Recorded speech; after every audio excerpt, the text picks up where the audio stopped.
Ruler School is brought to you by Happy Little Hug Factory and these amazing patrons. Thank you for your support. Enjoy the video.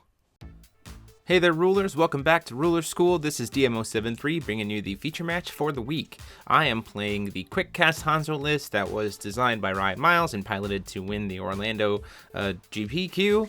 And I'm playing against Paul Clute, who is playing his Darkness Lucifer Beatdown list. So it's kind of the idea of if you took that black-white style that Brunhild was playing with like Faith in the Darkness, the mid-range stuff, the Jeanne d'Arcs, that kind of stuff, and you just went mono-dark with it and used Lucifer instead of Brunhild.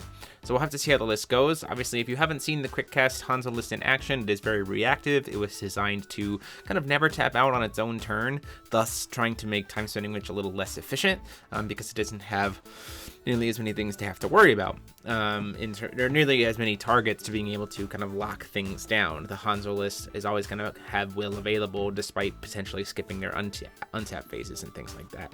So we'll have to see how it goes. I am going to be on the play here for game one.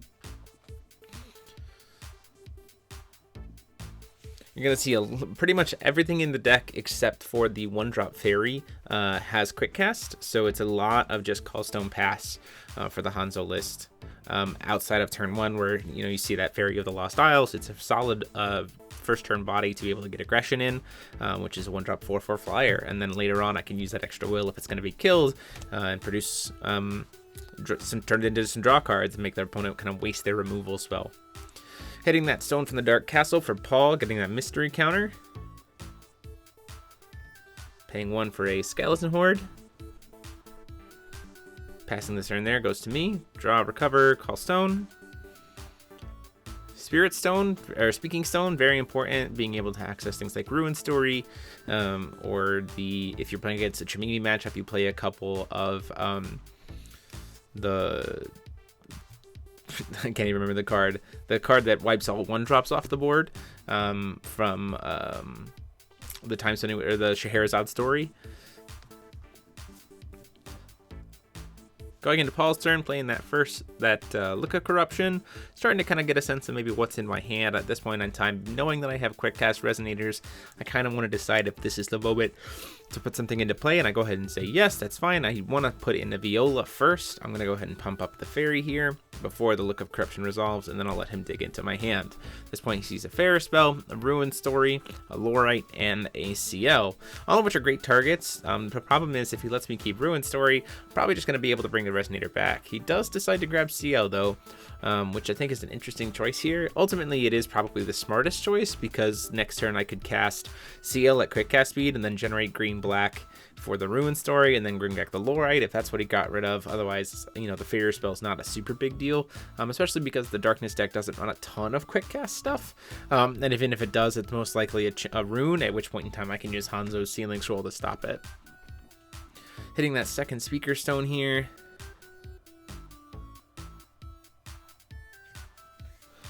Trying to decide how much damage I want to try to get here. We're going to go ahead and do a Rapid Fire me to deal 4 damage to the board, killing both of his skeletons. He'll get 2 tokens out of it, at which point in time I can use Sandstorm for free and wipe both tokens off the map.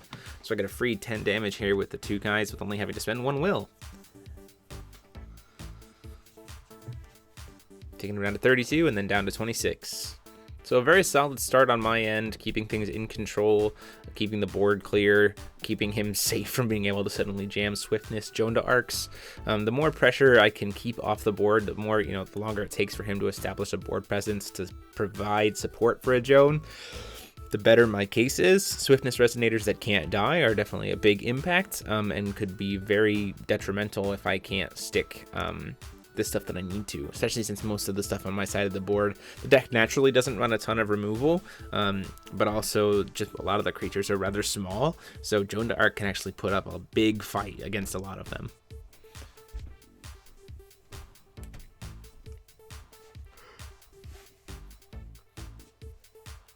Casting Glint of Insight. If you declared Fairer Spell, seeing that I still have another CL, a Ruin Story, and a Lorite. Main reason not to call Lorite is because if he calls Lorite, sure, it gets discarded, but he knows I have the Ruin Story in hand, so it's not going to get him as much value. In his mind, trying to steal the Ferrous spell gets him a lot of information, and also gets a counter that can't be recycled out of his hand, or out of my hand.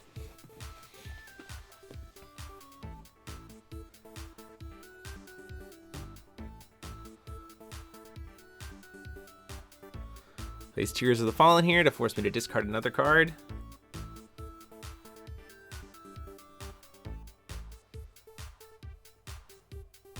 Hits the Ruin Story.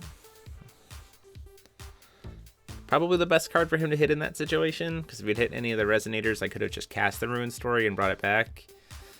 Casting the Jet Black Wings here to try to answer my board, and I say, you know what, let's go ahead and Sealing Scroll that. It taps you out, and it would let me deal another 10 damage on my turn.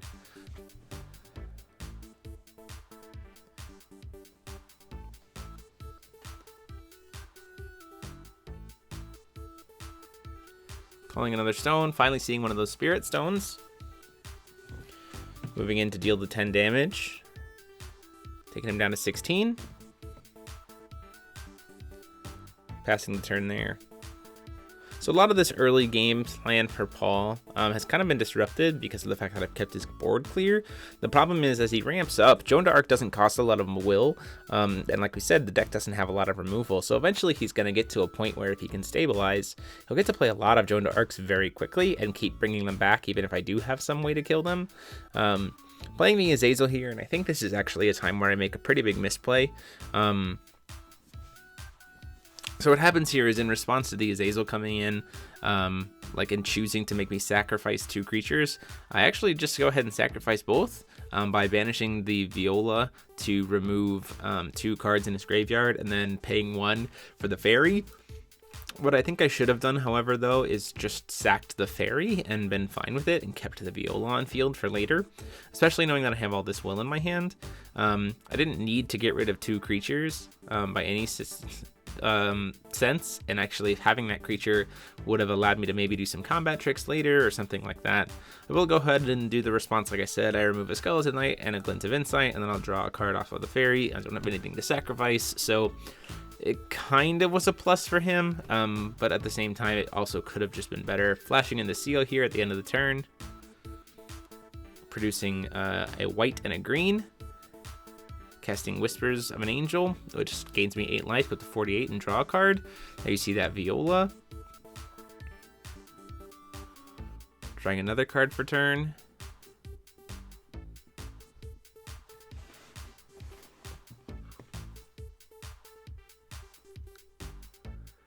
He is tapped out here, so I'm going to go ahead and do the play that everyone kind of is frustrated by with green is double Spirit Stone. You produce 2 green, you sack, draw 2 cards.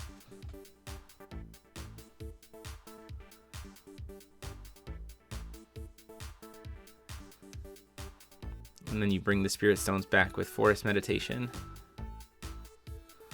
Choosing the mode, considering whether or not to play it, to bring a card back from the deck, graveyard, or draw a card. Do decide to grab the Viola back to hand.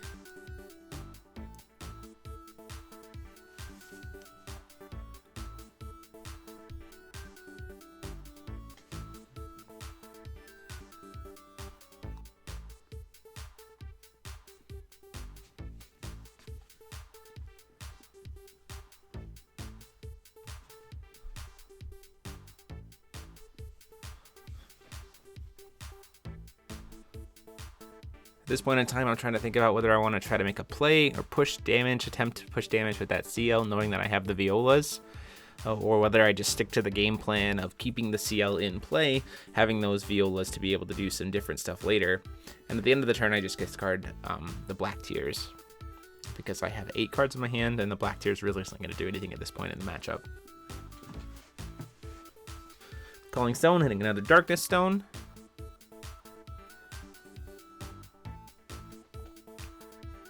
Looking at his hand, you do see he has double Jeanne in hand, plus a Command of Life and Death, which is pretty solid. Also looks like he has another Skeleton Horde in the back there. So probably the best option here is to play Skeleton Horde and then play Jeanne and then play Jeanne. So that he has kind of 3 creatures already on board, so that if something happens to the Skeleton Knight, then the second Jeanne, then that first Jeanne maybe is vulnerable for a second, but then the second Jeanne can come in. If I'm wrong about it being a Skeleton Horde, then obviously that changes the play, but that is probably the best option at this point. Does play the second Jeanne. Swings in for 7. Say that's fine. Go down to 41. Yeah, see, he does have the Skeleton Horde there in hand.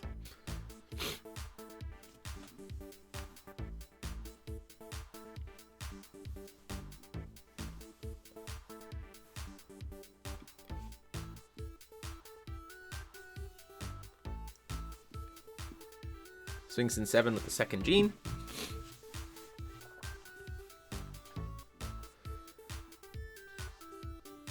Pays 1 and now comes out that Skeleton Horde. Ultimately, I think the Skeleton Horde probably should have come down first. At the end of the turn, I'm going to go ahead and flash in a Kuras. So that's going to get to fly over everything, which is nice. And is definitely threatening lethal.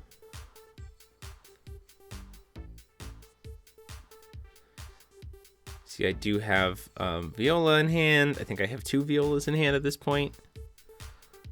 2 Lorites. Potentially even a Winds of Vitality. Swing in the air for 12. He says, that's fine, I'll block it. So ultimately at this point, in looking back at this situation, I probably could have actually done... If I had 1 Winds of Vitality, I probably actually could have done lethal here.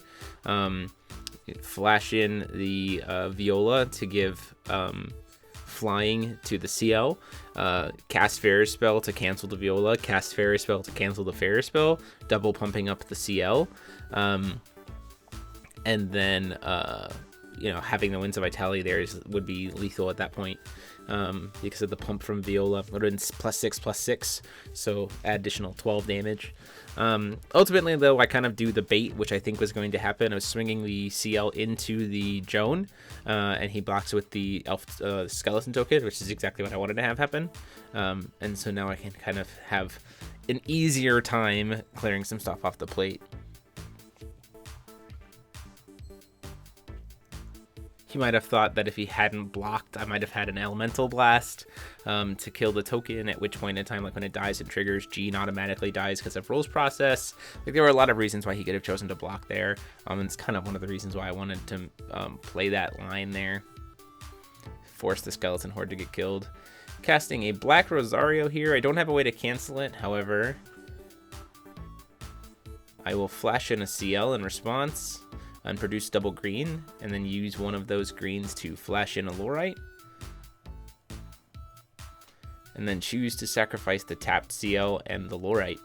So I get to keep a CL and Kuras on board, and I only had to pay 3 will to do it. Plus now my CL is recovered.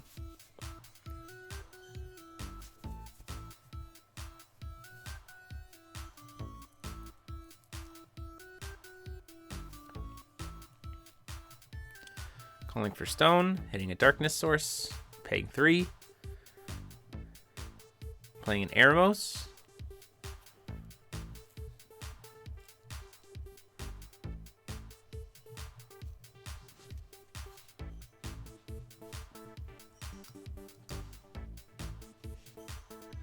Swinging the Jeanne into the Kuras. I'm going to go ahead and flash in a Lorite and block. Swing the Jeanne into the Kuras.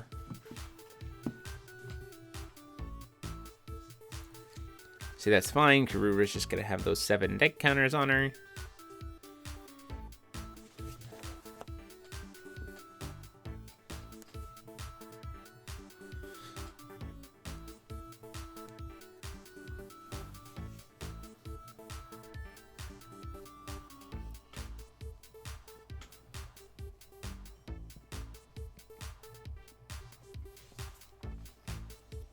Command of Life and Death and Life Severing Blade in hand, and at that point it just passes the turn.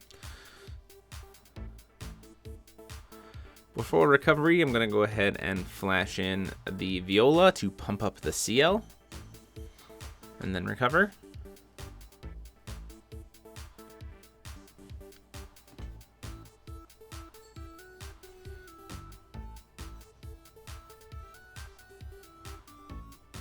Swing in with Karura for 5 in the air.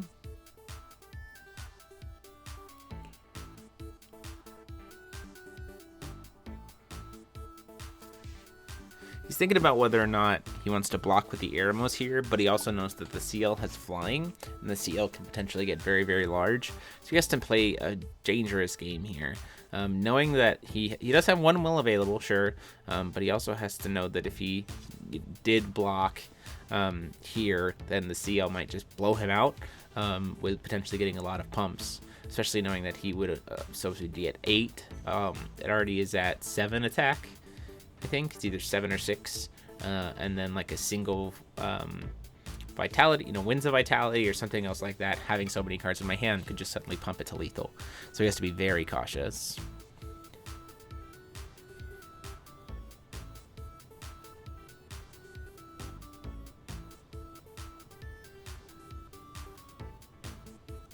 And I'm trying to think about what the playline is here, because I know that there's a way to sneak in further damage, but I also have to be careful to try to not push him under 11, under 10, unless I'm going to kill him, because he has access to things like Belial.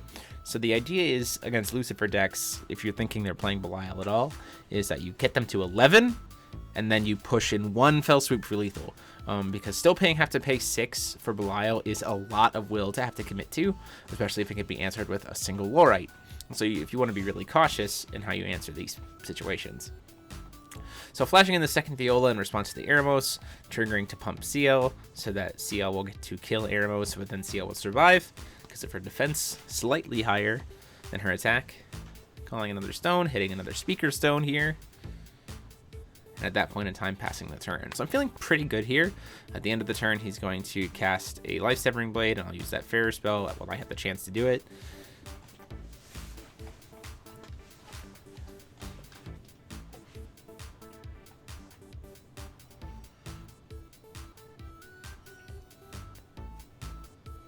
Standing on a Look of Corruption and a Command of Life and Death. Deciding to call Stone, which I think is an interesting decision, hitting a Stone on the Dark Castle, getting a second mystery counter, which doesn't really help him considering how he doesn't have Glint of Insight in the grave anymore.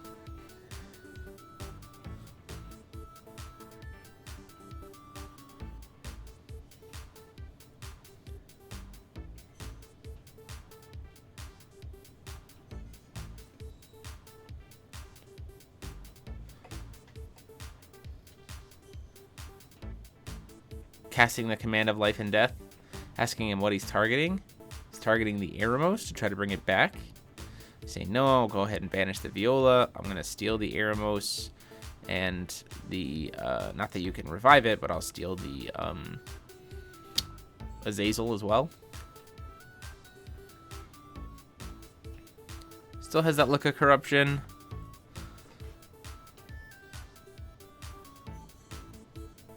Deciding whether or not he wants to use it at this moment, knowing that I have a lot of quick cast stuff and that I have 4 will available at this point. Does decide to go ahead and cast it. Looking at what he has there, I say, you know what?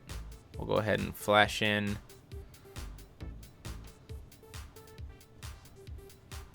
the Lorite here just to put another body on board, and then I'll discard the Fair spell.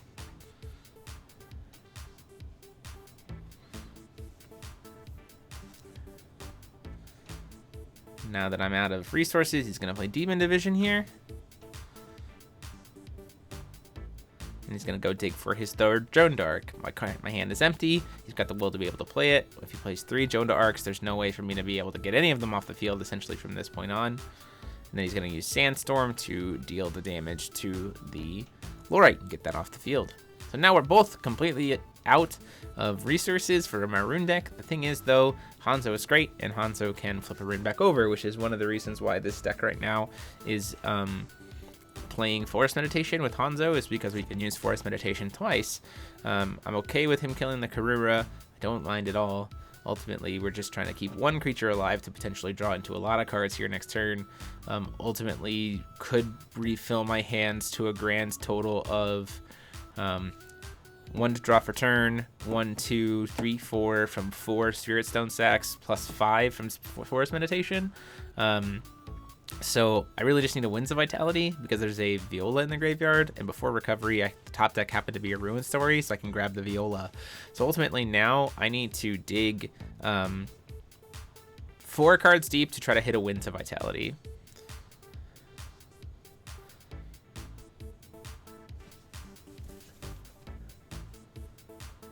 Performing Judgment on Hanzo, flipping over Forest Meditation, producing green, sacking to draw a card. First card that I see there is Winds of Vitality. But because he's tapped out and I want to have all my stones back just in case, let's draw as many resources as possible. Perform Forest Meditation, bring those 2 back, draw another card. Actually decided to grab the Lorite, I believe, just so I'm even more protected. Oh, I just grabbed the Kuras for the sake of it. No blockers, completely tapped out. Flashing the Viola to make a Viola have flying, and then give it Winds of Vitality to deal lethal. And with that, we move on to game 2. So with Forest Meditation really just doing a lot of work there to help refill the hand, which is one of the reasons why discard decks are having a problem against green, but we'll see how it goes in game 2.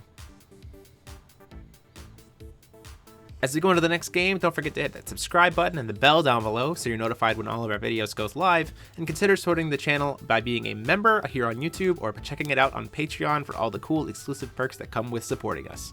Thank you guys so much. Let's go to the next game. So he's put me on the draw, which is sometimes great and sometimes not. It's really based on kind of what the Hanzo deck draws into. Like if it has a really good turn 1 quick cast, something like a Kotaro, or even a Viola, it can be pretty strong in first turn, especially against a deck that maybe wants to be a little bit more aggressive than typical Lucifer decks. That's one of the reasons why I liked Paul's list a lot. A lot of the lists that I've seen on Lucifer have been kind of really heavily focused on the discard and spot removal, where Paul is just trying to apply this kind of constant pressure while also knowing what your hand is, and then like being able to punish it even further by like reviving stuff and bringing it back over and over again. Eventually, rather than discarding your opponent, just making all their resources just not do anything because you're just bringing everything back. So I say that's fine. Look of Corruption is fine. Opening hand of Ruin Story, Fairy, Kurura, Kotaro, and Viola. So really a super strong starting hand, and the Look of Corruption is really not going to be able to do much. Does decide to hit the Ruin Story there, which I think is the right decision. If you'd hit any single Resonator, I could just bring it back with the Ruin Story. So we might as well just make the Ruin Story happen right now. And I do see the Speaker Stone off the top too, which would have been really nice.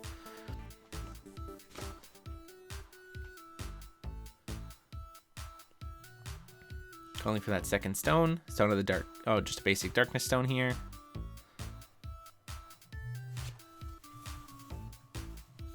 Decides to cast out that Ray. While not a super big deal to deal with the 0 on my end, it is nice to have that protection. And just having an 8/9 flyer that early in the game is really not something I want to deal with. Flashing in Kotaro, using it to produce white, casting Whispers, drawing a card and gaining 8 life, and then drawing for turn. So again, it's really just keeping that hand full of cards. Thankfully enough, I believe I draw into a Lorite here, either a Lorite or a another Ruin Story. He decides to take the 6. Looking at my hand, knowing that I probably want to, you know, keep a cover, keep things quick cast, things like that. And I say, you know what, actually, let's be smart about this. Let's just, and actually, I'm not even sure that this is the right call. I have the Ruin Story here, and I cast it on this turn. Ultimately, I think that it might have been more beneficial for me to wait to his turn. There's really not much it maybe could have done outside of protected my Kotaro from a cheap life-severing blade to do it on my turn when he's tapped out, because the idea would be if he tries to like pay 3 or say something else to play a Resonator, after the 0 is flipped, I respond by making him sack a dude before the other Resonator comes in. But if I do it now, now, but then that also leads to the risk of, if he's not playing that, if he just decides to swing in, then I have to ruin story right then, at which point in time he can just pay 1 for Life Severing Blade, kill my Kotaro, and then play another creature. So there was a little bit advantage to committing to playing it on my turn, which is not what the Quickcast Hanzo typically likes to do. But in this case, Serio, if he had played the Eremos, like in response, then I would have been totally fine to just cast the Ruin Stories. I just opened myself up for giving him more options. So while limiting myself during his turn, I kept myself more protected. Want to have a flyer to be able to deal with Eremos, so I play out the Fairy. Or I think about it anyway. Swing in for 6 first to see what happens. He says that's fine, go down to 28. The idea being here, if he blocked it, I could just Sandstorm it and kill the Eremos too. Now deciding to play the Fairy so that I have something to block the Eremos with. Just trying to continually push that life gain difference. Draws for turn.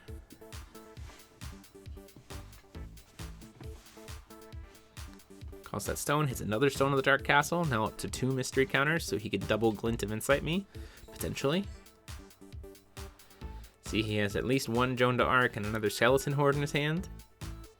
2 Joan d'Arcs already and a Skeleton Horde. If we had 1 more Will, again, we'd probably see that play of Skeleton Horde Jeanne, which would be very bad for me to have to deal with. Casts the first Jeanne. I can't really do anything about it. Casts the second Jeanne.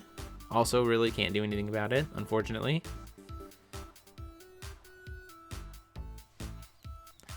Sinks in with the first one into the Kotaro. So that's fine, I don't really mind losing that. Swings in with the other Jeanne. I say that's fine, I'll take down to 41. And then he actually just leaves the Eremos recovered, which I think is a smart decision. Flashing in the Buell at end of turn, just to have another body on field to make use of that excess will.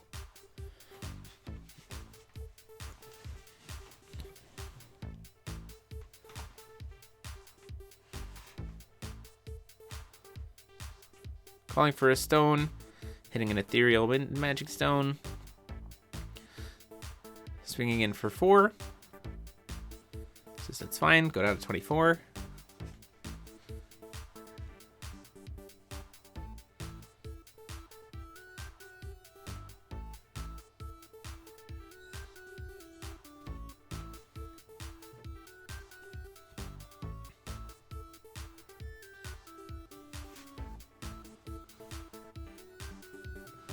Swinging in for 6. Says that's fine, I'll take it, go down to 18. So I'm really opening myself up to a lot of damage here. I do have that Karura in hand. Playing Ruin Story, force him to sacrifice a creature. He'll choose to sacrifice the Joan, which I think is it's a smart decision on his part. If he had sacrificed the Eremos, he knew that the 2 Jeans would have just been immediately killed. But at that point in time, I'm like, you know what? It's worth it to go ahead and say Rapid Fire. Oh, I think about it, whether or not it's worth it to play Rapid Fire me and Sandstorm just to get the other Jean off the board.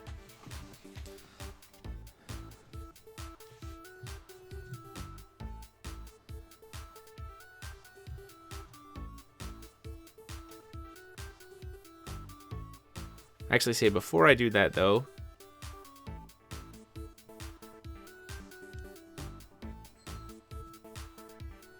thinking about whether or not to do a forest meditation here, just to turn my 2, get my 2 spirit stones back into being active, produce green, double green. Oh, just produce 1 green. Go ahead and I do go ahead with the plan to just get rid of both Jeans by doing Rapid Fire Me and Sandstorm. Knowing that I have the Viola on field, that actually feels really good, because if he tries to revive either of the Jeans, I can just punish it. So it feels pretty comfortable. And you see he did have the 3rd Jean in hand there, so if I let him have a turn of it, he would have been able to play the 3rd one, at which point in time they're all protected forever, because my deck doesn't have a way to remove them from the game. So they would have just survived until the end of the game, at which point in time I'm in a pretty bad shape. Skeleton Horde comes down.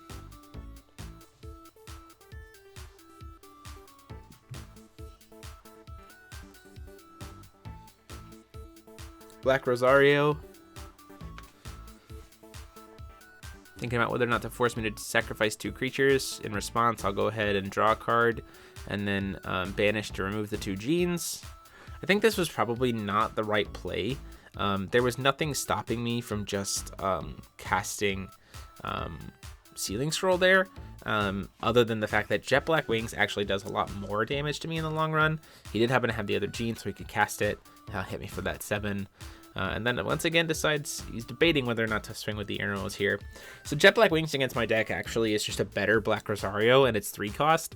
The thing is, it is a little bit more vulnerable to Fair Spell, but based on the situation, he could probably hard punish.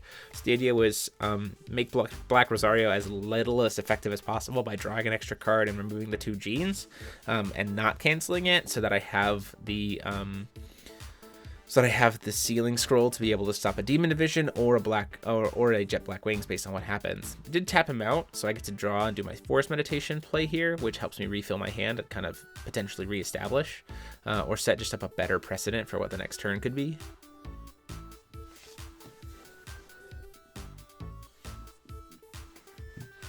Going ahead and grabbing the Kotaro back to my hand.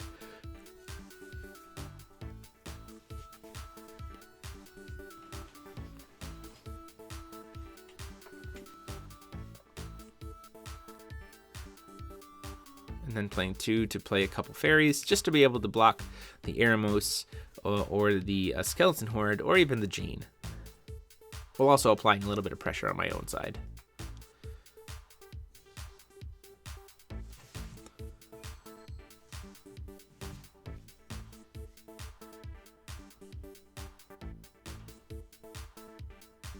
So going into his turn, you do see he has that Glint of Insight.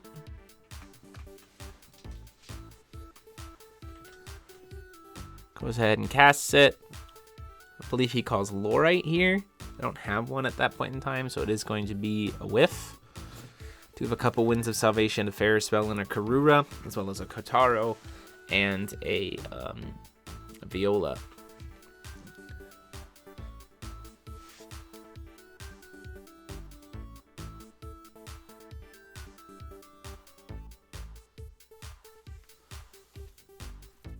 Does decide at this point to use the Glint of Insight effect to give it flashback, to try to make me discard the 2 Winds of Salvation. I think it's totally fine for him to want to do that, getting rid of the 2 cancels just to be able to prevent another Jeanne. Now I could Winds of Salvation to stop it, but that leaves him with 4 will to play around on his turn, where I still have stuff that I could use to play around on his turn, such as the Kotaro, the Fair Spell, and all those other things. So my thought was it makes a little bit more sense for me to keep that will open and say, okay, you've taken the cancels, to be able to play reactively to what Paul is doing.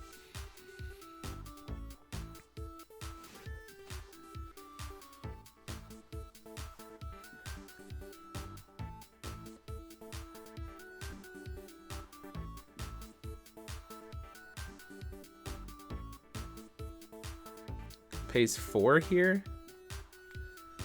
Cast an Azazel.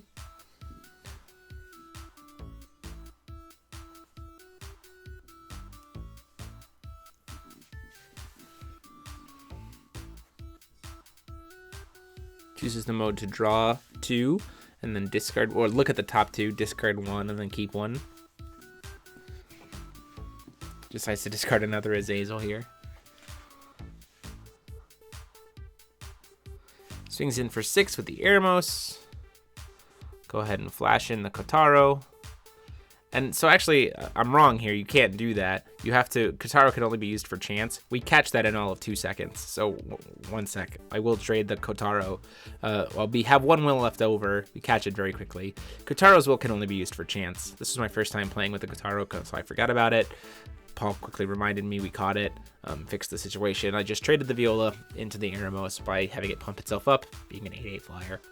Take the 7 from the Jeanne and then go to my turn.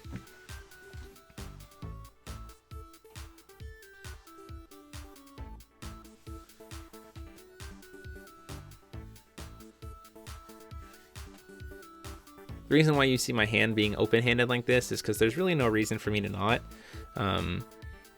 It's just common courtesy. we're playing for a recording. We're also playing in locals, so there's no reason to like force him to not know what's in my hand, considering how those are all known at this point. Unknown card being another Kotaro, which feels pretty bad. I could perform Judgment here, but it wouldn't get me nearly as much to be able to effectively do a Force Meditation play afterwards. Cut me off pretty hard. So I say, you know what, we'll go ahead and flash, call for another stone, be able to play Karura next turn potentially, and set myself up for a better play. Did happen to draw, actually I think I drew into a CL instead, which feels really nice because you can go CL into Kotaro off of 3 will. Swing in for 4. Since that's fine, I'll take it. Go down to 14.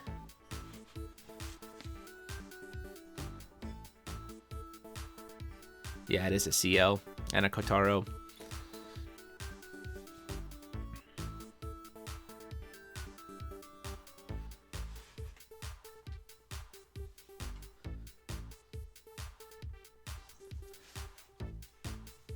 Choosing to pass the turn there.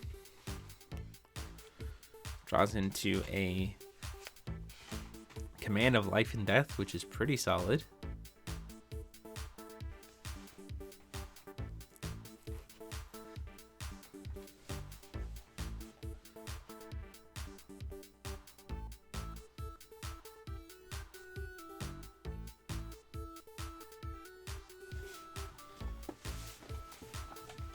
Debating on not whether he wants to do Judgment here. It's a valid point. I do have a lot of open will though, so it might not be as effective. He has to kind of think about exactly how he wants to deal with things. Flipping here would put another 8/8 flyer on the board. He is getting me dangerously close to low life, but at the same time, it's a matter of whether or not that's effective or not. Whether or not keeping that will open to be able to do something else, calling stone might be just better for him. Swings in with the Jeanne, takes me down to 12. Swings in with, so I'll go ahead and flash in the CL and produce double green and then block. So that will die. Hits the skeleton token. Still sitting on double green at this point. Calls a stone.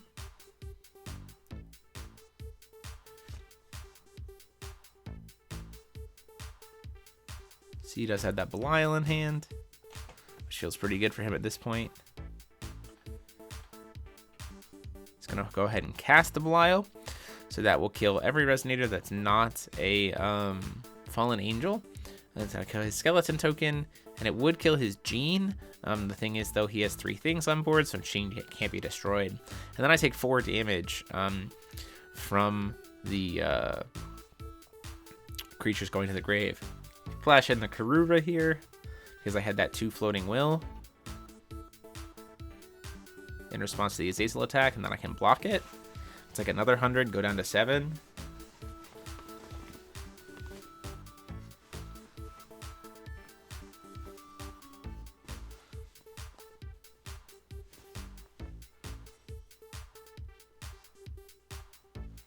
Paying 4 to do Judgment. At this point in time, I'm like, well, he only has 1 stone left. Let's go ahead and take the chance. We'll draw a couple cards, produce a couple more will, Force Meditation, bring those stones back.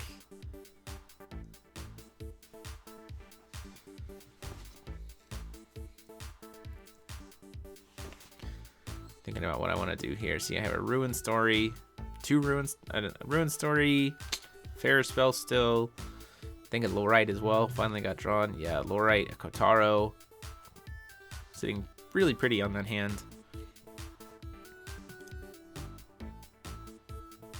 Deciding to go ahead and grab the Viola as the second mode of Force Meditation. That's just a reason if for some reason he tries to block the Kotaro, the Karura swing here, I can just flash in a Viola and make myself win the trade, as opposed to having to actually have it be a trade. Swing in for 12. Block with the Belial. Flash in the Viola that I just brought back. Puff it up so then it'll kill the Belial.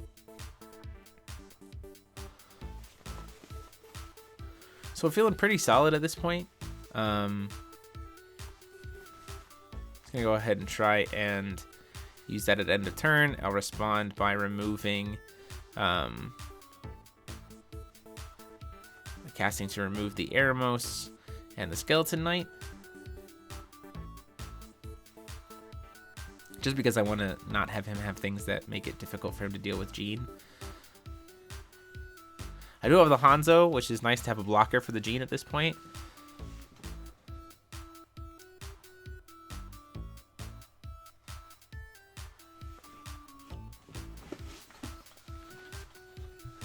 I could even protect the Karura by just throwing Hanzo underneath the Jeanne, because the Hanzo won't die. And you see I have At Winds of Vitality in hand, as well as a lot of support to be able to protect the Karura, potentially.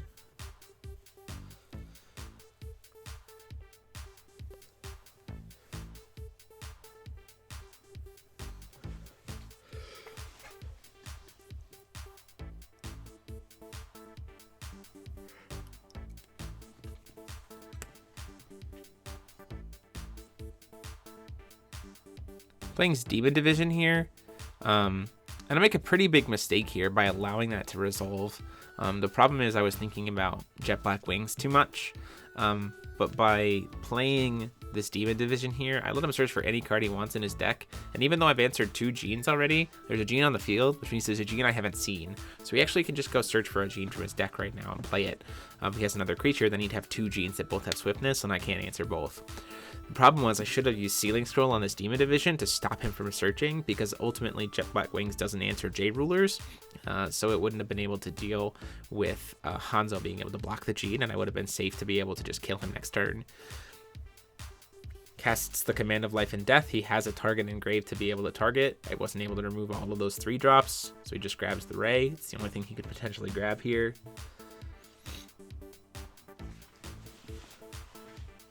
Casts the Jeanne that he just searched for, and at that point in time I can't answer it, and so we move on to game 3.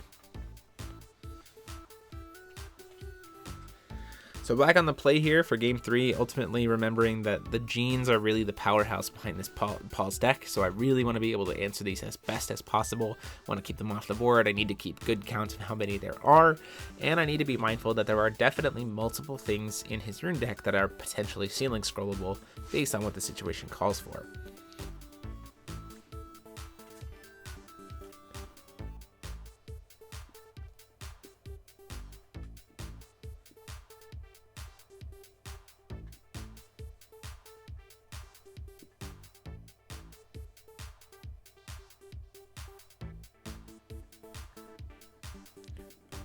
Casting that first turn Fairy, he decides to cast that first turn Look of Corruption. We'll go for what the usual is.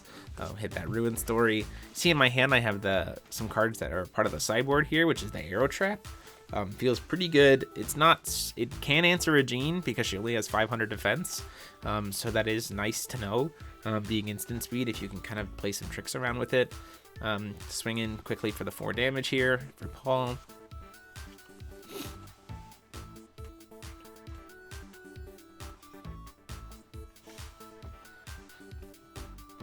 That point in time, just passing the turn.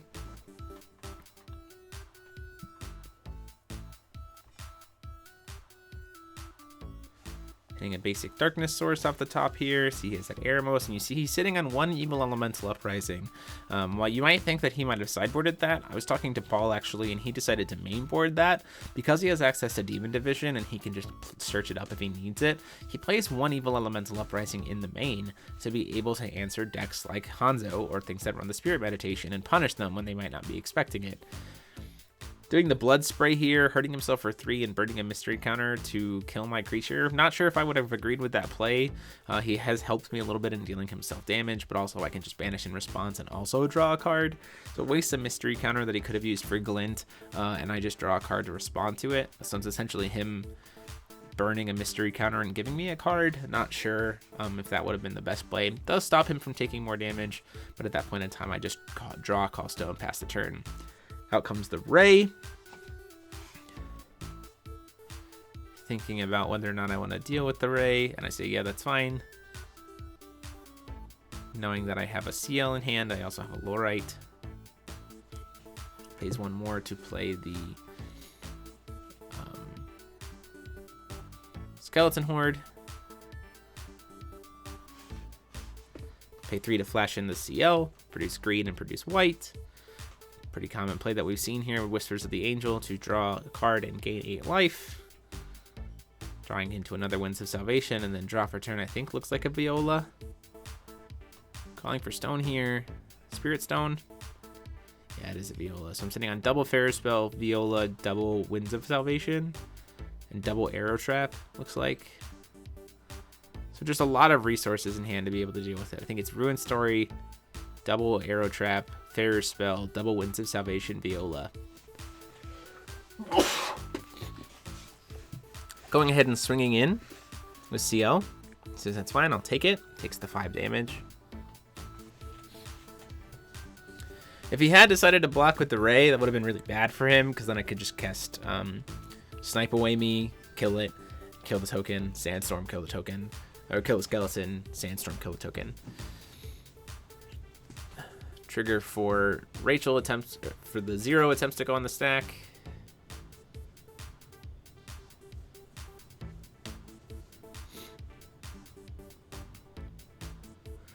Casting the Lorite to stop it.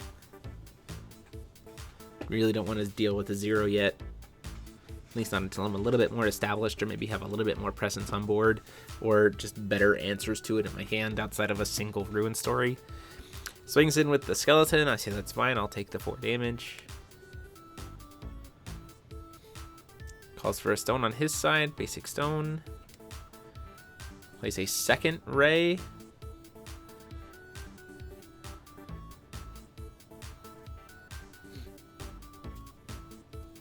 Knowing that he still has 2 will available and he does play Jeans, this is a little bit of a risky situation for me.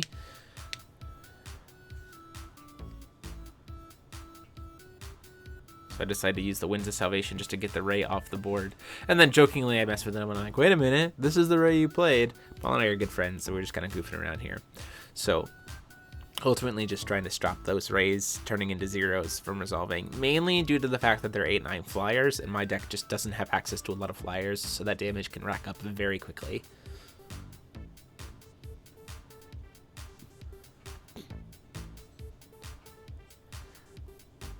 Pays the other 2 to cast Oborozuki, sacrifices the Skeleton Horde to give it make it an 8/8 flyer.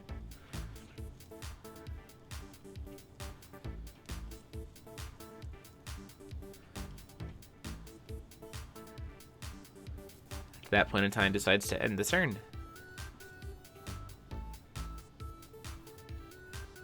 Oh no, does decide to swing in for the Ray. Can't be blocked, or can't be attacked, so there's no real reason not to at least swing in for the 5 damage, taking me down to 39.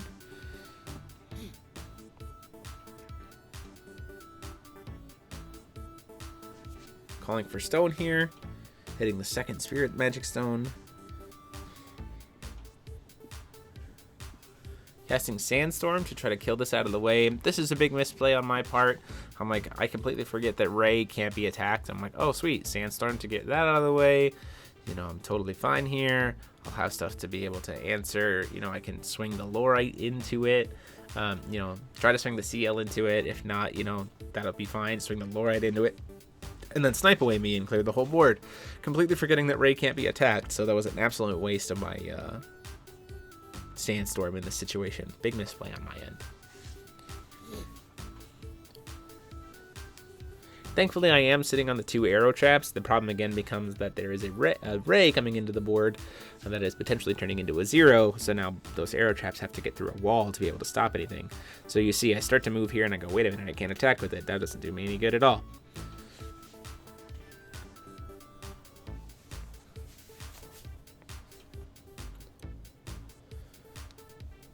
Decide to swing in at him for 5. He says, that's fine, I'll take it. Goes down to 23.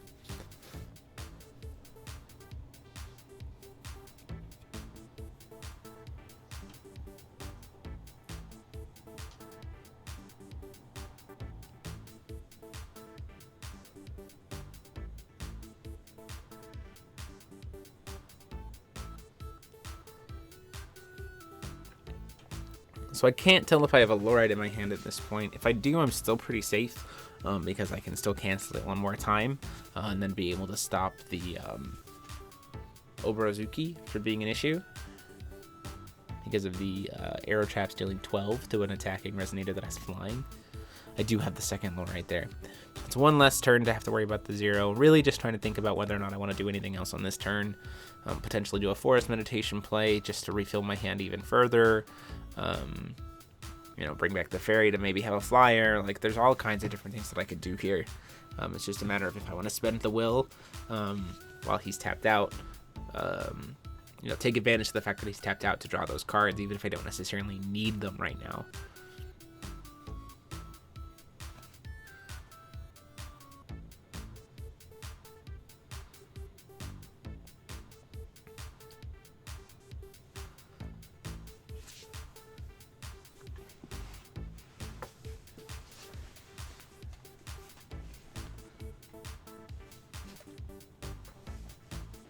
Talking about the fact that I made the misplay here and I forgot about the sandstorm, you know, the fact that it can't be attacked.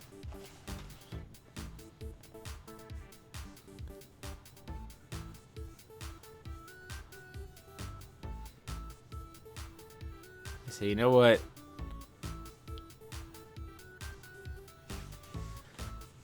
I think he actually still has Energize at this point, though, so I'm debating whether or not, thinking, does he have an Evil Elemental Uprising? Would he play it? We're in a game where it's just like, I know Paul, I know his sneakiness. Would he decide to play an Evil Elemental Uprising? And the thought being that, like, is this a situation where do I even really need to do it? And would being Evil Elemental right now be that big of a detriment? Now, there is a situation where this Hanzo deck, and any green deck really, can set itself up to the fact where if it has enough will, it has enough resources available, that getting Evil Elemental isn't actually the end of the world. So at this point in time, I'm like, you know what? I'm pretty solid. Getting Evil Elementals here would probably seal the game. We're in game 3. I'm going to play a little bit more precautious and not worry about it. Flash in the other Lorite to stop the 0 trigger here. Keep myself safe for at least another turn.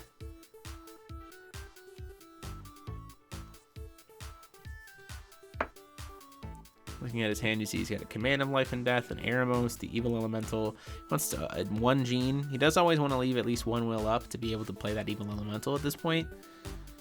Calls for a stone, goes up to 5 stones and a resort and a will coin. Sandstorm to deal with both the Lorites.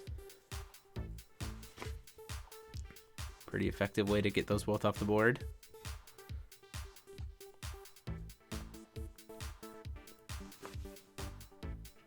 Pays 2 for a Jeanne, which will come in and have swiftness.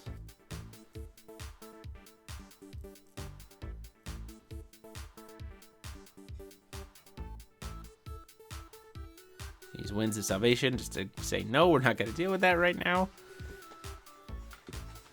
We'll get it completely removed from the board anyway while we can. So even if one of those cards in your hand is a Command of Life and Death, it's not going to get to come back. Swings in with the Ray, hits me for 5 damage, takes me down to 34.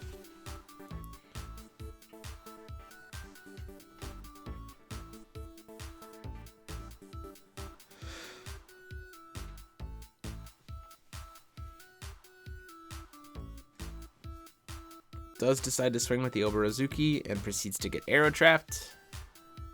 Masking if he was going to use a trigger to sacrifice a guy to create an egg. He says no. So I will go ahead and deal the 12 damage to it. It wouldn't make any sense for him to do -4/-4 to CL by sacrificing his Ray. The Ray is obviously something that I'm worried about, considering how I just blind throw Lorites under the bus, knowing that there's a Sandstorm in his rune deck. Does decide to play the Eremos here, still sitting on that Evil Elemental Uprising with the 1 extra will. I go, wait a minute, let's do this the right way. Produce 1, draw sack. Produce a second one, draw sack.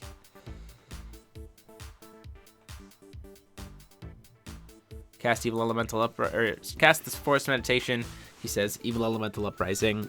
So what I'll do is I'll use the Forest Meditation to draw a card. So essentially I paid 2 will, 2 will and 2 stones to draw 3 cards. Ultimately, I have that Jupiter in hand, which feels really, really nice to be able to deal with this situation. Swing in with the CL. He is tapped out at this point, and I would be able to cast a Jupiter next turn. So he says, that's fine, I'll take it. I'll go down to 5, or go down to 18. I'll take the 5 damage. I do have a couple Violas in hand too, which feels really nice, as well as a Winds of Vitality. and a Fair spell, so I'm feeling pretty comfortable here, knowing the fact that next turn I'm going to be going up to 5 will to be able to cast the Jupiter and potentially make a play. Especially knowing that his life total is so low, it feels pretty comfortable. This is one of those situations where, thankfully, and this is one of the reasons why I think this deck kind of has to play Jupiter, at least in the sideboard, against some matchups, because sometimes you get to a point where the opponent starts to put up a pretty big wall, and then it becomes a matter of, can you actually push through for the lethal damage? And using Jupiter's modes to bounce and recover at 5 cost is, against some decks, is very, very strong. You can potentially steal a lot of damage, especially if they only have 1 flyer, and you can bounce it out of the way while you have a flyer. So I don't have a, unfortunately, I don't have a Lorite to deal with the 0 on this attempt, so he is going to get to cast that. See, he does have the Jeanne in hand.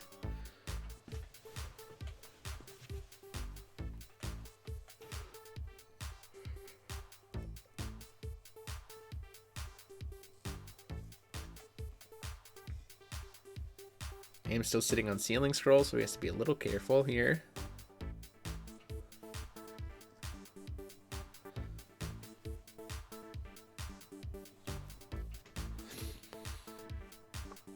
And I think it's right about this time in the match that we actually hit time on round in our tournament. So Paul actually becomes turn 0 in our match here. Calling Stone, getting the mystery counter, playing the Jeanne. Okay, that's fine. Swings the Jeanne into CL. Once again, I say that's fine. The CL's going to be dead.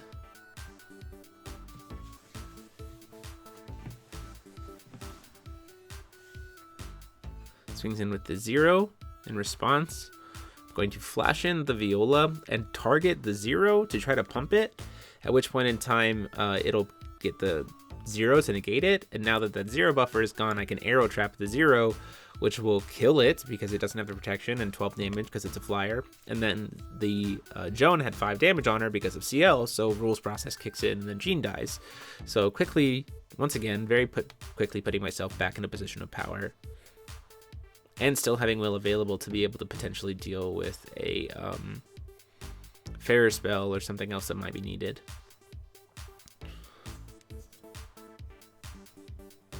I ask him what his target is. He does decide to target the Ray, so clearly he doesn't have another Resonator in grave, or another Resonator in hand that he can cast to be able to make the Joan have swiftness.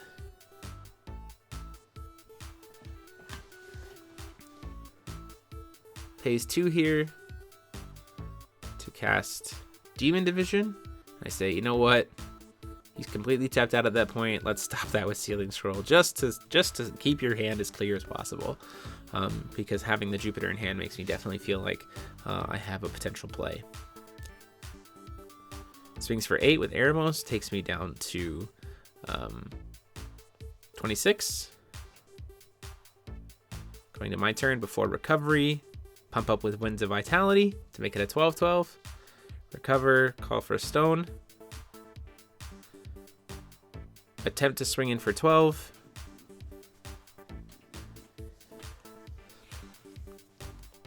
Goes to block with the Ray, at which point in time I flash in the Jupiter, bounce the Ray back to his hand, and I'll get to recover Viola, and it'll get to swing twice to deal the lethal damage. So there you guys have it. That is the match. Hope you guys liked it. Tech profiles for both lists will be up later this week. Huge thanks to Paul for showing us this Lucifer list. Super awesome take on it, as well as Ryan. Congrats to him again for this list. It's a lot of fun to play. Definitely recommend you check it out. But until next time, this is DMO73 saying class dismissed.